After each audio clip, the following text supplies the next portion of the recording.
YouTube, y'all, what's going on with y'all, man? It's KangDooms, and we got some patch notes out. Up, we got 1.5 with the patch notes, and it's nothing too crazy. I think they're more prepared for what's going to happen in season 2, which is usually the bigger updates, the bigger patches, of course. So I would say that would be 1.6, considering I believe it's less than 3 weeks for season 2. I believe so. I could be wrong. Correct me if I'm wrong in the comments. It's nothing too deep outside the fourth one. That's a real big one. I'm surprised that they did that. Like, things like that should be intended to like add like incentives to people that play my career or like that grind it out, because my career is one of the modes where like it's a drag, it's very tedious. Like, people just want to play online. Some people are to that point where they just want to play park and want to play fives. And then you do got people that dedicate themselves to my career, that single player mode experience that 2K provides. But removing the rep, I ain't gonna lie, I don't agree with that at all, because for those that truly play my career and grinded out the GOAT tiers for like the championships and the awards that you get in my career to get the GOAT jersey, and just happen to go to park and see that, I feel like that's something you take away from grinders as a whole.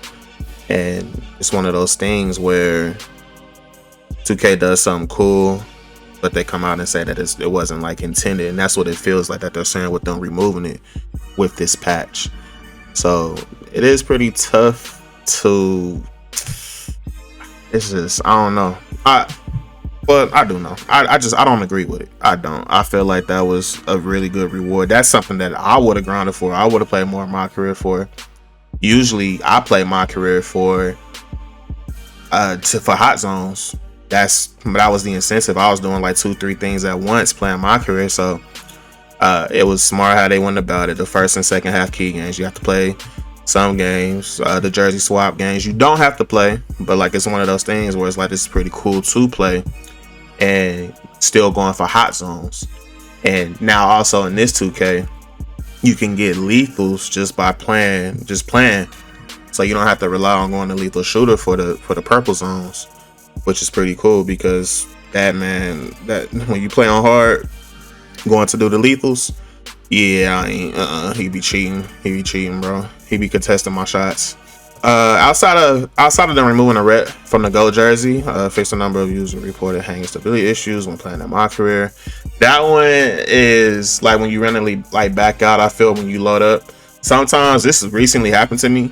When you would like go to like the wrong tab, I would go to like animations, but trying to go to appearance, and then you'll just be on that my career like graffiti animation screen for a long time, and it'll just kick you. That's what I think the first one addresses, which is a W. And then the second one, that also applies with the save as well. Sometimes it'll just be that long animation screen after you press X on the my player you're using for the session, and it's just a long drawn out animation. So they adjusted those. Fixed the user reported issue that prevented advancement during the off season in my career. Now that one I'm not sure, because I'm still in my first season, so I can't really speak on that. The fourth one was the first one that I spoke on. Resolved an issue in my team that allowed for players to be subbed in at ineligible positions. That one I didn't know about. I only been loading up my team just to collect like the daily rewards, and because I know eventually that I will play it. But I don't know, because they got the modes this year in 25 for my players, so I don't know, and I'm enjoying it for the most part. As a whole, with 2K currently, pretty much what I was just saying, like, yeah, I'm enjoying it. It is minor things. The biggest thing I feel that needs to be addressed is skill-based matchmaking. You can't add a rank mode and proving grounds and then have pro-am as well. Your top two, well, I'll say stage is more competitive than pro-am, because stage is a sweat fest on any court down there. So I say proving grounds, stage probably number one, bro. Yeah, I say stage, proving grounds, and pro-am is your top 3 competitive modes in that order, in my opinion. And those are the 3 modes I feel should have it. Pro-am, it has always been based off the tiers, something that I was somewhat consistent. It was better back then with the elite tiers, in my opinion. because it matched you up with who was Elite 6. If you didn't find an Elite 6, it would drop after a certain amount of time. You'll search for Elite 5 and Elite 4 and so on and so forth. And it was something that was perfect. I believe I mentioned that in the last video. So that's how I feel it should be. If you're a diamond tier in Pro-Am, you should be finding, it should be like a search window, like a 30-second search window for another diamond team. And then if you don't find a diamond team within the 30-second window, you drop down to platinum, and that's another 30 seconds of finding a platinum team. That's how I feel skill-based matchmaking should work, in my opinion. It shouldn't be tied to the park. It shouldn't be tied to the wreck. It shouldn't be tied to none of that, because you got modes where people just want to get on after work and just enjoy those modes. Quick play. That's y'all quick play modes that y'all have that are very popular and very fulfilling for those that casually play. I can see them addressing it in the season 2 patch. I can see it because it is a big issue. Like I said in the last video, shooting isn't even been talked about. It's still being talked about. 2K last put out a recent tweet with the bigger green window using rhythm shooting, which makes sense, and it does feel that way, especially offline, using the rhythm shooting, using the rhythm stick pretty much. But I'm forever a button user. It's tough to make that adjustment. All the years 2K has implemented like right stick shooting, like I get it, and try to make it rewarding or make it different, intuitive, but it's just one of those things where it's like it's shooting. It's just shooting. Like, to me, the skill gap always in shooting is knowing when to shoot. That's how it's always been. And I got you watching the clips right now from the Proving Grounds that I'm playing, and it's so many shots that I see people pass this up, and I might end up doing a tutorial on this, or just talking on what you can shoot, what it is that is open, what it is that you can shoot. And I feel that would be a real good tutorial for those in the community that are looking to shoot better. Now, you actually just shooting, I can't control that. I'm not shooting nothing crazy. I still just pull regardless, no matter what, if I feel like I'm open.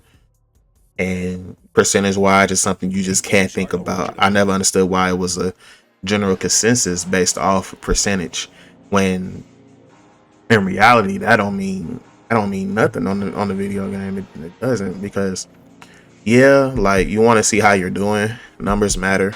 People pay attention to how they're progressing or regressing. With the implication of shooting in 2K25, if you keep thinking about your percentage, it's just going to make it worse for you and just weigh ahead of your toe. You're going to have your good games, you're going to have your bad games. That third, fourth shot in a row is going to be a lot of pressure, but you got to shoot that. You just have to. So that is pretty much my say-so on that. Proving Grounds has been the mode we've been playing the most and been enjoying the most. I've been getting the most rep being a diamond tier, and I hope it's something that doesn't reset going into season 2.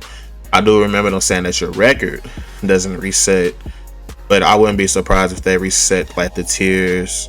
I wouldn't be surprised if they reset the tiers and Proving Grounds, which would be, I feel you shouldn't do that, because you want to have that all-time leaderboard, and that's kind of one of the things that seasons ruin, in my opinion, that it takes away like that legacy feel that 2K has always had. And I'm talking back to like 2K10, 2K11 days with the leaderboards, how it was just all time. I believe they did weekly, monthly, I can't remember, but just your entire team stats or your entire individual stats was just all online.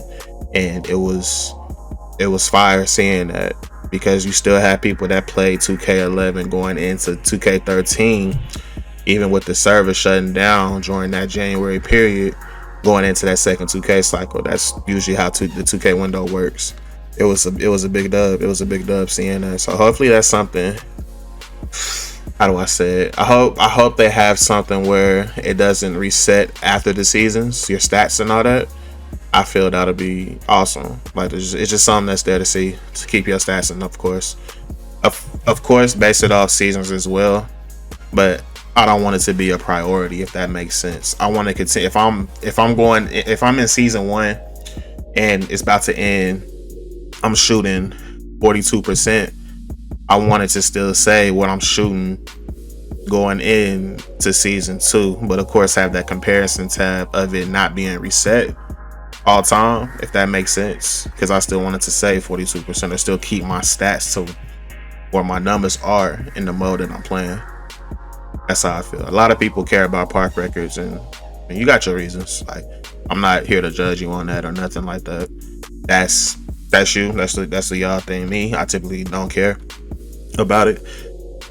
And but I do feel for those that want to have their all-time record, because it is one of those things that I be seeing get blasted on Twitter towards the end of a cycle on 2K, or people use it for like back up their claim on arguments, which I find pretty irrelevant.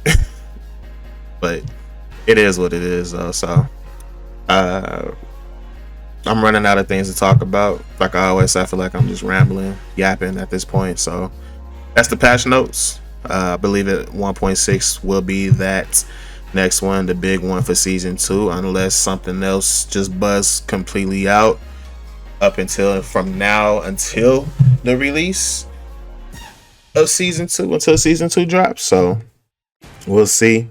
2K has stated that, oh yeah, it's right here in the Discord. 2K has stated right here that we plan to release another patch prior to the launch of Season 2 containing more features and improvements spanning the entire game. So that would be the big boy patch, definitely. This is in the community Discord, the NBA 2K community Discord. So if you're not in it, definitely drop by. Definitely get in there. You see all the updates. You see what I see. See what everybody see. And it's a lot of info that they put in here. That's very good to watch. Very good to like keep tabs on. So yeah, I'm out of here, y'all. If you're new to the channel, subscribe, drop a like, show love, man. KangDooms, I'm out, y'all. Peace.